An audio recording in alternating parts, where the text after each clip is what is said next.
Bienvenidos importadores, en este su canal vamos a hablar sobre comercio internacional, importaciones y comercio electrónico. ¡Comenzamos! Bienvenidos a todos emprendedores e importadores. Hoy quiero hablar acerca del contrabando. Hoy, mientras yo iba caminando sobre una plaza comercial muy famosa acá en mi ciudad, me encontré una bolita ahí de chavos que estaban a un lado de una máquina, estaban comprando de una máquina. Me di cuenta que eran adolescentes, traían bueno, por la edad se veían muy chavos. Entonces, justo cuando yo pasé, se desocuparon de la máquina.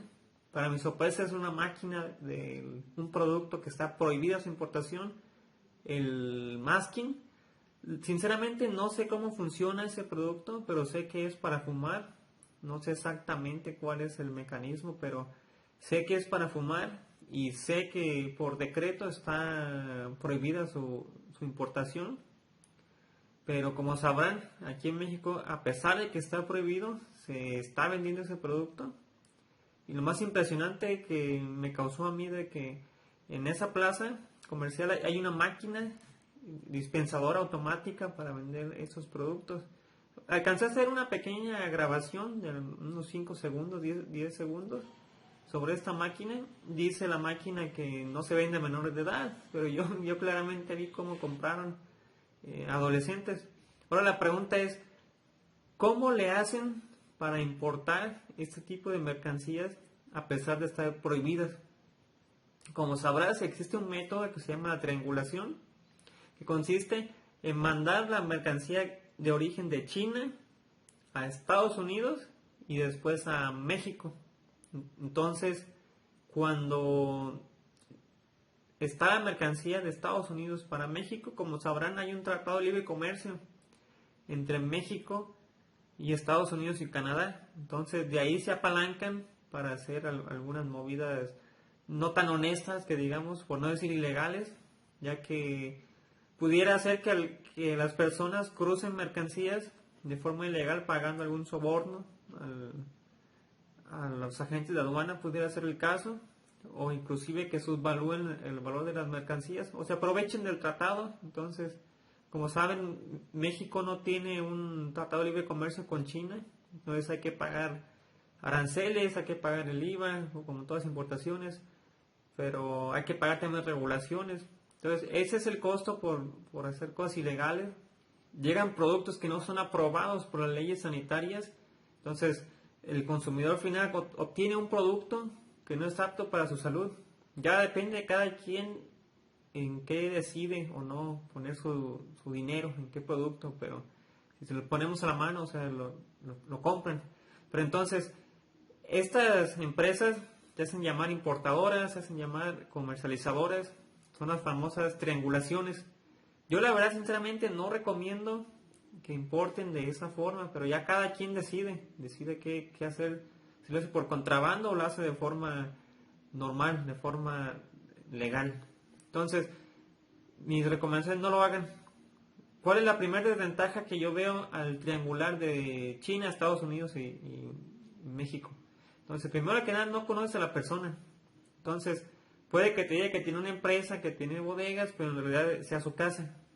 Puede ser el caso que a lo mejor sí te diga que es su casa, que nomás se dedica a cruzar mercancías así, ya sea en su coche, escondidas, o para no pagar ningún peso de impuesto, o subvalúen las mercancías. La desventaja que yo veo, yo he escuchado casos, yo no he usado esos servicios, pero yo he escuchado casos de gente cercana a mí que usa los servicios y les llega la mercancía incompleta. Entonces, primera desventaja eso, tienes que confiar mucho en esa persona para que no te hagan esas jugadas. Entonces, en esos casos, les llegan incompletas y ellos argumentan, ¿sabes qué? Así lo mandaron de China. O sea, llegó incompleto y ya no puede hacer nada. O sea, pierdes, aunque sea 1, 2, 3 piezas de la mercancía.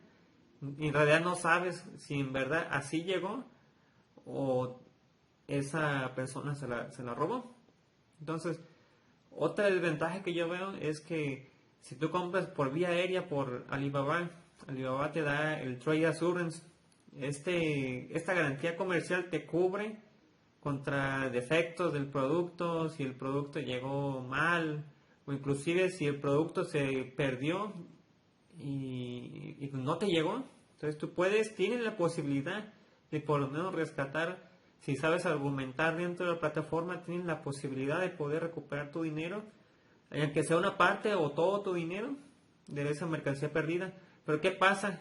Por ejemplo, si la mercancía sale de China, de tu proveedor, le llega a la bodega o a la casa del que te va a cruzar la mercancía de Estados Unidos a México, y te la cruza con éxito, pero ya del trayecto, del que sea de la frontera norte a tu ciudad, se pierde el paquete. ¿Qué pasa si se pierde? Se lo roban en la paquetería y no estás seguro de ahí.